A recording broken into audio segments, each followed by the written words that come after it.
Lotus is a car company that a lot of people have good things to say about these days, and that is great for the British car industry. Despite the aging Esprit, it's still a cracking car and still keeps coming out in new versions. And there's also, of course, the Lotus Elise we first saw 2 years ago. Well, now Lotus have gone one better with the Elise and introduced the 111S.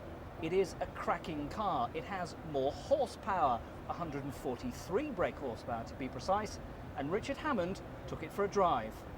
Lotus's gorgeous little Elise first sprang onto the market a couple of years ago, something like that, since which it has exploded with success for the company. They only anticipated building 750 a year. They're already building about 3,000 of these gorgeous little critters every single year. It's a measure of the scale of that success for Lotus that the building I'm standing in front of today is a technical centre. It's enormous, as yet empty, but very soon very full. Lotus are doing very nicely indeed, thank you very much. And so we come to the newly revised Elise. Well, the changes to the exterior are minimal, but it's a kind of minimalistic car. That's what you'd expect, so subtle things. The headlamps are faired in. It's quite a complicated thing to make this. The indicators are now a smoked finish. And if you wander to the back, the anoraks will notice that in future the new Elise has a little black strip here. That's because it's some boring, tedious, probably European legal thing. It's to do with the fact that it has a new rear wheel that's slightly wider and a new specially designed rear tyre. Then at the rear we've got a little wing here, which I'm told does work very well, and that's a good job because there is more power. In the middle here, nestling away, it's got the engine it was always supposed to have, everybody said, the VVC. That means more power, and that power is put to the rear wheels through a new close ratio gearbox, all of which means I'm sick of talking to you and I want to drive it, because that's what it's all about once you've got in.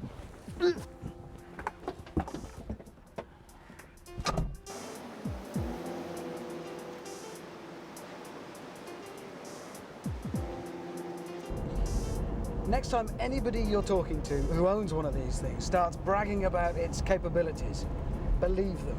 Believe everything. They might be the biggest pub bore you've ever met, but everything they say is true. It really does corner like nothing else you'll ever drive. It stops. The stopping power is unbelievable. And it really is all about communicative controls, and that sounds really, but it is.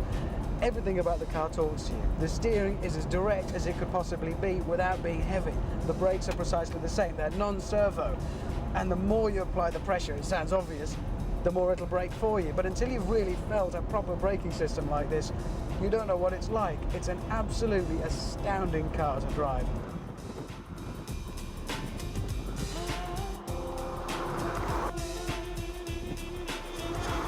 Got this new model, we've had a quick look at the changes. Why these changes? What are you trying to do to it?